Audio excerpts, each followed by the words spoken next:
এবং সাংবাদিক বন্ধুরা, আমরা সকলেই জানি গণভোটের রায় কার্যকর করার দাবিতে বাংলাদেশ খেলাফত মজলিস আগামীকালকে শুক্রবার 24শে এপ্রিল বাদ জুমা ঢাকার ঐতিহাসিক সোহরাওয়ার্দী উদ্যানে গণসমাবেশের আয়োজন করেছে। ইতিমধ্যে সারা বাংলাদেশে আমাদের নেতাকর্মীরা আসার প্রস্তুতি দিচ্ছে এবং এই প্রোগ্রামকে কেন্দ্র করে আমাদের সকল ধরনের আয়োজন প্রস্তুতি প্রায় সম্পন্নর দিকে। তো ইতিমধ্যে আমাদের এই সোহরাওয়ার্দী উদ্যানের মাঠে উপস্থিত হয়েছেন বাংলাদেশ খেলাফত মজলিসের মোহতারাম আমির আল্লামা মামুনুল হক, উপস্থিত হয়েছেন সিনিয়র নায়েবে আমির মাওলানা ইউসুফ আশরাফ, নায়েবে আমির মাওলানা কোরবান আলী কাসিমি, মাওলানা মাহবুবুল হক, যুগ্ম মহাসচিব মাওলানা আতাউল্লাহ আমিন, তুফাতুল হোসেন মিয়াজি এবং আমাদের মাদারীপুর 1 আসনের মাননীয় সংসদ সদস্য, কেন্দ্রীয় কমিটির সদস্য মাওলানা সাইদুদ্দিন আহমেদ হানজালা এমপি এবং সাংগঠনিক সম্পাদক মোহাম্মদ ফয়সাল, আবু সাইদ নোমান, হাসান, আবুল জালালি সহ আরও অনেক নেতৃবৃন্দ।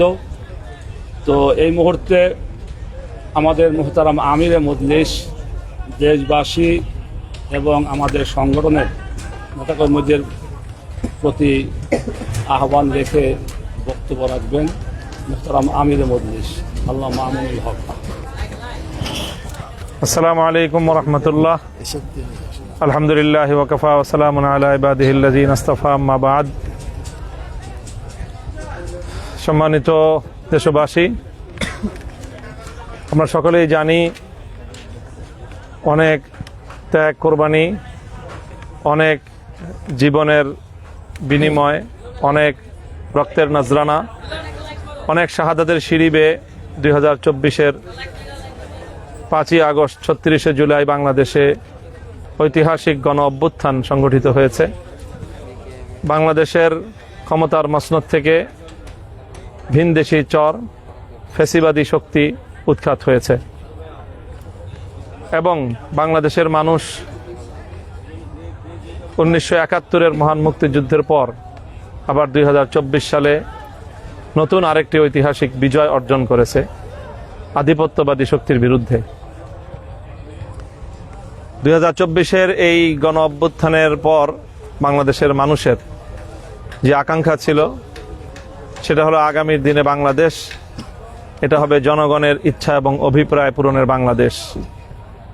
এদেশের মানুষের আকাঙ্ক্ষা ছিল ইনসাফ এবং ন্যায় প্রতিষ্ঠিত হবে, জুলুম এবং অন্যায় দূরীভূত হবে, লুটপাটতন্ত্র এবং দেশের দুর্নীতি, এই জাতীয় বিষয়গুলো বাংলাদেশ থেকে চিরতরে বিদায় হবে। এটা ছিল বাংলাদেশের মানুষের ইচ্ছা এবং অভিপ্রায় এবং সেই লক্ষ্যকে কেন্দ্র করেই 24-এর জুলাই অভ্যুত্থান পরবর্তী সময়ে যে অন্তর্বর্তীকালীন সরকার প্রতিষ্ঠিত হয়েছিল, তাদের কাছে দেশের মানুষের বিপুল প্রত্যাশা ছিল যে ফ্যাসিবাদী আমলের অত্যাচারী জালিমদের বিচার কার্যক্রম ত্বরান্বিত করার পর তারা বাংলাদেশের রাষ্ট্রীয় এবং রাজনৈতিক বন্দোবস্তের একটা আমূল পরিবর্তন করবে, সংস্কার সাধন করবে এবং একটি সুন্দর নির্বাচন করবে। সবই হয়েছে। সংস্কারের অনেক বিষয়ই এখানে বাংলাদেশের মানুষের কাছে উপস্থাপিত হয়েছে এবং বহুল প্রতীক্ষিত 2026-এর 12ই ফেব্রুয়ারি ঐতিহাসিক নির্বাচন হয়েছে। ত্রয়োদশ জাতীয় সংসদ নির্বাচনের পাশাপাশি জুলাই বিপ্লবের আকাঙ্ক্ষা বাস্তবায়নের লক্ষ্যে দেশের রাজনৈতিক এবং রাষ্ট্র ব্যবস্থায় আমূল সংস্কারের লক্ষ্যে গণভোট সংগঠিত হয়েছে এবং এই গণভোটের মাধ্যমে সার্বভৌম জনগণের যে ইচ্ছা এবং অভিপ্রায় প্রতিফলিত হয়েছে গণভোটের মাধ্যমে, প্রায় 70% মানুষ রায় দিয়েছে সংস্কারের পক্ষে। একটা আমূল সংস্কার, টেকসই সংস্কার, সাংবিধানিক সংস্কার, যাতে অতীতের যেই বাংলাদেশের স্বাধীনতা উত্তর 50 বছরে যেই 17টি সংশোধনী এসেছে সেগুলো একটি কলমের খোঁচায় যেভাবে এটাকে বিনষ্ট করে দেয়া হয়, বাতিল ঘোষণা করে দেয়া হয়, বেআইনি ঘোষণা করে দেয়া হয়, সেই ধরনের কোনো তামাশার সংশোধনী বাংলাদেশের মানুষ আর দেখতে চায় না। বাংলাদেশের মানুষ চায় একটি টেকসই সংস্কার, যার মাধ্যমে আগামীর বাংলাদেশে ফ্যাসিবাদের পথ রুদ্ধ হবে, একদলীয় শাসন ব্যবস্থা প্রতিষ্ঠার পথগুলো বন্ধ হবে, ক্ষমতার মধ্যে একটা ভারসাম্য প্রতিষ্ঠিত হবে।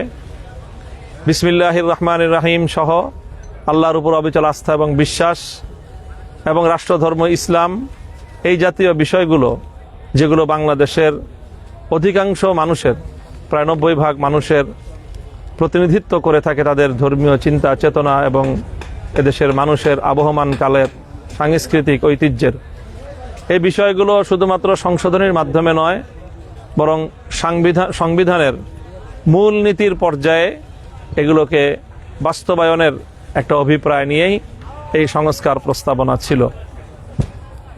দুর্ভাগ্যজনকভাবে আমরা দেখছি যে বিগত সংসদ নির্বাচনে প্রায় 2/3 বেশি আসন গ্রহণ করে যে কোনোভাবেই বর্তমান সরকার, বিএনপি সরকার ক্ষমতাসীন হয়েছে। ক্ষমতাসীন হওয়ার পর থেকেই আমরা তাদের সুর পাল্টে যেতে দেখেছি এবং তারা এখন আর সংস্কার শুনতে প্রস্তুত না। তাদের 31 দফার মধ্যে যে সংবিধান সংস্কার কমিশনের গঠনের যে একটা ওয়াদা প্রতিশ্রুতি ছিল, সেটাও এখন তারা বেমালুম ভুলে যাওয়ার চেষ্টা করছে।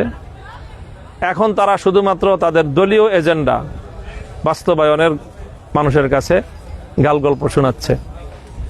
তো তারা জুলাই সনদ অক্ষরে অক্ষরে বাস্তবায়ন করার হাওয়াই মিঠাইয়ের গল্প বলে মৌলিক সংস্কারের সব জায়গায় তাদের নোট অফ ডিসেন্ট দেওয়া, সেই সংস্কারের আকাঙ্ক্ষা এবং 70% মানুষের যে গণরায়, সেটাকে পেছনে ঠেলে তারা তাদের দলীয় এজেন্ডা বাস্তবায়ন করার এবং দেশটাকে আবার সেই একদলীয় শাসন ব্যবস্থার দিকে নিয়ে যাওয়ার, ফ্যাসিবাদের পথ আবার উন্মোচিত করবার একটা কায়দা তারা করছে। এর বিরুদ্ধে আমরা শুরু থেকেই সোচ্চার।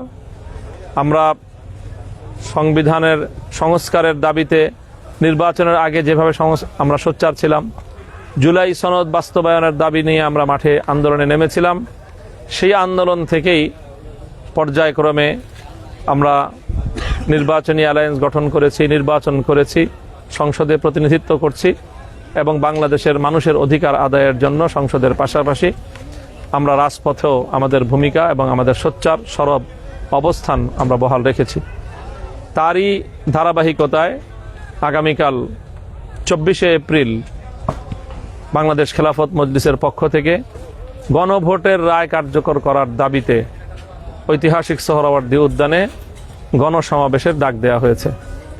দেশব্যাপী বাংলাদেশ খেলাফত মজলিসের নেতাকর্মী এবং জুলাই বিপ্লবের যারা অংশীজন, তাদের সকলের মধ্যে আগামীকালকের এই গণসমাবেশকে কেন্দ্র করে আমরা বেশ সাড়া এবং উৎসাহ লক্ষ্য করতে পারছি এবং আমরা আশা করছি যে আগামীকাল আমাদের এই গণসমাবেশ ব্যাপক জন উপস্থিতির মাধ্যমে সফলকাম হবে এবং সরকারকে আমরা স্পষ্ট বার্তা দিতে সক্ষম হব যে এদেশের জনগণের যে ইচ্ছা এবং অভিপ্রায় এবং মানুষের যে ভোটের রায়, এটাকে পাশ কাটিয়ে এটার সাথে বিশ্বাসঘাতকতা করে 70% ভোটাধিকার প্রয়োগকারী মানুষের মতামতকে বৃদ্ধাঙ্গুলি দেখিয়ে দেশটাকে সুন্দরভাবে পরিচালনা করা যাবে না এবং দেশের মানুষের উপর শাসন কার্যক্রম করা সম্ভব হবে না।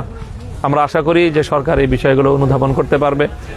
এই দেশের জনগণের ভয়েস রেজ করার জন্য জুলাই বিপ্লবকে বাংলাদেশে, আগামীর বাংলাদেশে অন্যতম মাইল ফলক হিসেবে প্রতিষ্ঠিত রাখার জন্যই আমাদের এই আয়োজন।